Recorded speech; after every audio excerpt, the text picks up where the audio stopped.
오늘 말씀에서는 다섯 번째 그리고 여섯 번째 재앙이 나옵니다.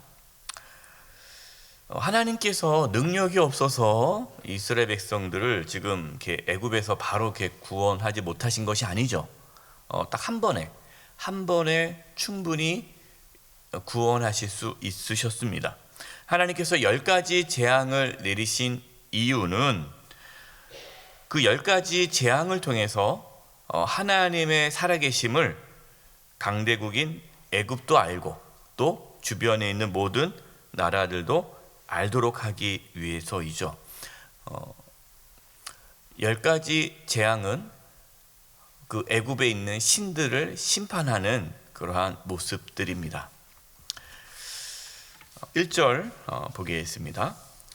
여호와께서 모세에게 이르시되 바로에게 들어가서 그에게 이르라. 히브리 사람의 하나님 여호와께서 말씀하시기를 내 백성을 보내라. 그들이 나를 섬길 것이니라.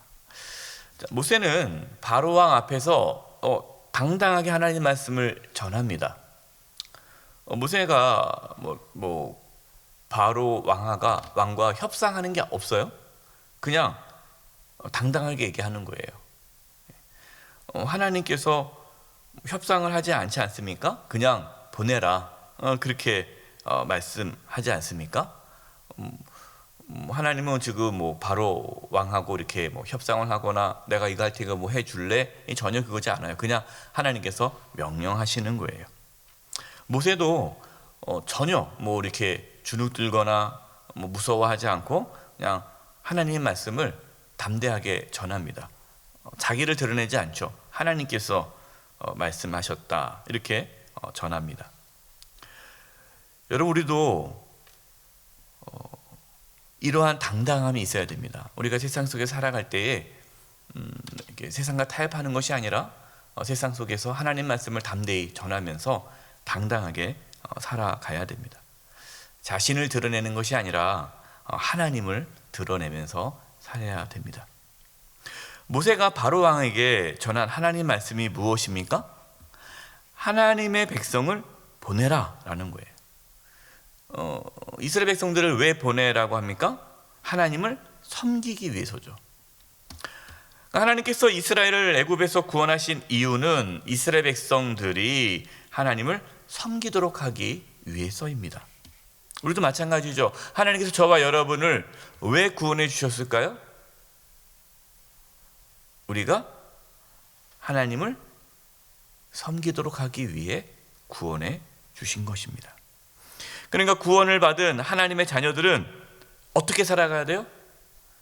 자신을 위한 삶이 아니라 하나님을 섬기는 삶으로 살아가야 되는 거예요. 그러니까 예수님을 믿으면 삶의 방향과 삶의 목적이 바뀝니다. 어떤 분들은 예수님을 믿어요. 교회를 다닙니다. 그런데 여전히 삶의 목적과 방향이 자기 자신이에요. 그러니까 자기를 위해서 예수님 믿고 자기를 위해서 교회 다니는 거예요. 그럼 그분은 교회는 다니고 신앙은 가졌다 하더라도 예수 믿는다 하더라도 그는 여전히 하나님을 섬기기 위해서 살진 않죠. 여러분, 그것은 잘못된 신앙인 거예요. 우리가 예수님을 믿는다, 우리가 예수님이 구원을 받았다라면은 우리의 삶의 방향이 바뀌어지는 겁니다. 삶의 방향이 바뀌었다는 건 뭡니까? 우리 삶의 목적이 바뀐 거예요. 여러분의 삶의 방향은 어디입니까? 무엇입니까? 여러분의 삶의 목적은 무엇입니까? 저와 여러분 오직 하나님을 섬기는 쪽으로 우리 삶의 방향이 바뀌기 바랍니다. 우리는 먹든지 마시든지 무엇을 하든지 하나님의 영광을 위해서 살아가는 자들이에요. 그것이 우리의 삶의 방향입니다. 바로가 하나님 말씀을 듣지 않고 하나님의 백성을 보내지 않습니다. 네, 그렇게 되면은 다섯 번째 재앙은 뭐가 잇따라 옵니까? 가축에게 심한 돌림병이 있을 것이다. 그래서 가축이 죽을 것이다 라는 말씀을 하십니다. 근데 이제 가축이 전염병이에요. 가축이 전염병이 돌면은 만약 이것이 자연재해라면 이것이 뭐 어떤 뭐 바이러스에 의해서 어떤 균에 의해서 전염병이라고 한다면 애굽에 있는 모든 가축이 다 죽어야 되잖아요. 그런데 이스라엘 가축들은 하나도 죽지 않고 이스라엘 가축 이외에 애굽에 있는 모든 가축이 죽는 거예요. 무엇을 뜻하는 겁니까? 하나님의 심판임을 보여주는 거죠. 여러분, 하나님께서 왜 이 다섯 번째 재앙인 이 짐승을 죽이는 재앙을 하실까요? 이 당시에 이제 애굽 사람들은 짐승을 섬겼습니다. 신령한 소가 있어요. 그래서 그 소를 섬겼던 그 우상이 있기 때문에 너희들이 섬기는 그 짐승, 그 소도 하나님 앞에서 아무것도 아니다라는 것을 보여주는 것이죠. 4절입니다. 4절. 여호와가 이스라엘 가축과 애굽의 가축을 구별하리니, 구별입니다. 이 이스라엘 자손에게 속한 것은 하나도 죽지 아니하리라 하셨다 하라 하시고. 여러분, 하나님께서 이제 구별하시는데, 하나님은 어떤 분이십니까? 거룩한 분이시죠. 이 거룩하다, 이 거룩의 뜻이 뭐죠? 구별입니다. 그러니까 구별이란 다르다라는 거예요. 그러니까 하나님은 지금 이스라엘과 애굽을 구별하시는 거예요. 그러니까 다르다라는 겁니다. 하나님이 거룩하시다라는 것은 하나님은 구별되셨다라는 거예요. 그 말은 뭡니까? 하나님은 다른 신들과 다르다라는 거죠. 이 땅의 모든 신은 헛것이지만 하나님은 살아계신 분이기 때문에 다르다는 거예요. 그래서 하나님 같은 분은 없잖아요. 구별되시기 때문에, 하나님은 구별되신 분이시기 때문에, 거룩하신 분이기 때문에 저와 여러분도 어떻게 살기를 원하십니까? 구별되게 살기를 바라요. 거룩하게.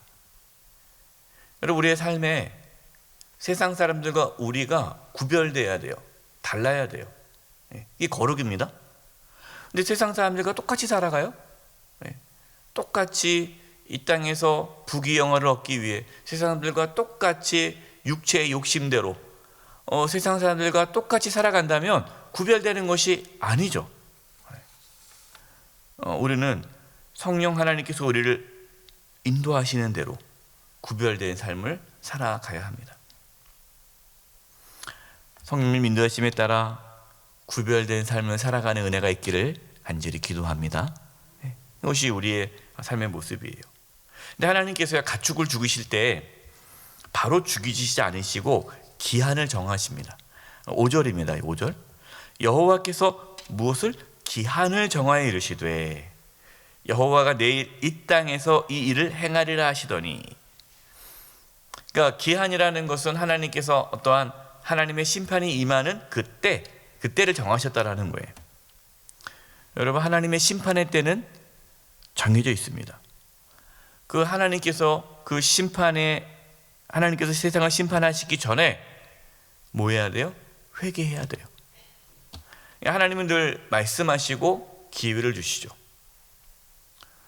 우리는 하나님의 심판이 임하기 전에 복음을 전해야 됩니다. 우리 믿지 않는 가족들에게, 주변 사람들에게 복음을 전해야 돼요. 바로 왕은 하나님의 말씀에 순종하지 않아 결국 가축이 죽는 재앙을 맞이하게 됩니다. 하나님의 재앙이 임했지만 바로 왕은 더욱 마음이 완강해져서 이스라엘 백성들을 보내지 않았습니다. 여러분, 어떤 사람이 지혜로운 사람입니까? 하나님이 징계할 때 빨리 회개하고 죄악된 삶에서 돌이키는 거예요. 어떤 분들은 하나님의 징계가 시작됐는데 계속 고집피시는 분들이 있어요. 하나님이 징계하십니다. 그러면 회개하고 돌이켜야 되는데 그냥 끝까지 죄악된 삶을 놓치지 않는 분들이 있어요. 여러분, 정말 어리석은 거예요. 우리가 실수할 수 있죠. 우리가 어떤 죄악된 욕심대로 살아갈 수 있습니다. 그것으로 인해서 하나님이 징계하실 때, 작은 징계가 있을 때 우리를 사랑한다는 걸 깨닫고 회개하시고 주님께로 나가셔야 돼요. 하나님께서 이제 6째 재앙을 말씀하셨습니다. 6종 재앙을 내린다는 것은 무슨 말입니까? 하나님이 포기하지 않는다는 걸 뜻하죠. 하나님의 징계가 있다는 것은요, 아직까지 하나님께서 기회를 주신다는 거예요. 기회. 예. 하나님이 이제 기회가 없으면 징계도 안 하고 내버려 둡니다. 그리고 이제 심판하시는 거예요. 이 6째 재앙은 악성 종기가 생기는 겁니다. 8절과 9절입니다. 여호와께서 모세와 아론에게 이르시되 너희는 화덕의 채 2 움큼을 가지고 모세가 바로의 목전에서 하늘을 향하여 날리라. 그 채가 애굽 온 땅에 티끌이 되어 애굽 온 땅의 사람과 짐승에게 붙어서 악성 종기가 생기리라. 하나님께서는 모세가 그 바로의 목전, 바로 눈앞에서 채 2 움큼을 이렇게 하늘로 향해 날리라라고 말씀합니다. 그러니까 바로 그 바로의 2 눈 앞에서 이제 하나님의 재앙을 보게 하신 거죠. 그 2 움큼의 채가 애굽 온 땅에 이제 티끌이 되어서 애굽 사람과 짐승이 붙어서 악성 종기가 생겼습니다. 여기 악성 종기는 심한 피부병을 뜻해요. 성경에 보면은 이제 이 악성 종기는, 이 피부병은 하나님의 심판을 의미합니다. 11절이에요. 요술사들도 악성 종기로 말미암아 모세 앞에 서지 못하니 악성 종기가 요술사들로부터 애굽 모든 사람에게 생겼습니다. 애굽의 요술사들도 악성 종기로 인해서 모세 앞에 서지 못했다라는 겁니다. 여러분, 이 요술사들이 어떤 사람들입니까? 애굽의 신, 애굽의 신을 의지했던, 그래서 능력을 행했던 요술사, 그 요술사들도 하나님의 징계에 아무런 힘을 쓸 수 없는 거예요. 하나님께서 지금 무엇을 보여주시는 거예요? 애굽의 신이 아무것도 아님을, 하나님 앞에는 아무것도 아님을 지금 보여주는 겁니다. 그러나 바로는 여전히 또 마음이 완악해져서 하나님 말씀을 거부합니다. 그래서 우리는 우리의 마음이 완악해지지 않도록 늘 우리의 마음을 다스려야 돼요. 어떤 분들은 하나님의 말씀이 들어올 때 회개하고 그걸 받아들이는 분이 있고, 어떤 분은 더 완악해지신 분들이 있어요. 하나님의 징계가 있을 때 회개하고 돌이켜 사는 분이 있고, 더 완악해지신 분들이 있어요. 사는 길이 무엇입니까? 우리의 마음이 완악해지지 않도록 하나님의 말씀을 듣고 회개하고 하나님의 말씀을 듣고 순종할 수 있는 부드러운 마음이 우리 가운데 있을 수 있도록 우리는 늘 우리의 마음을 가꿔야 돼요.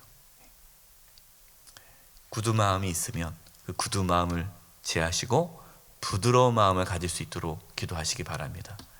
하나님께 이 새벽에, 하나님, 나에게 부드러운 마음을 주시옵소서.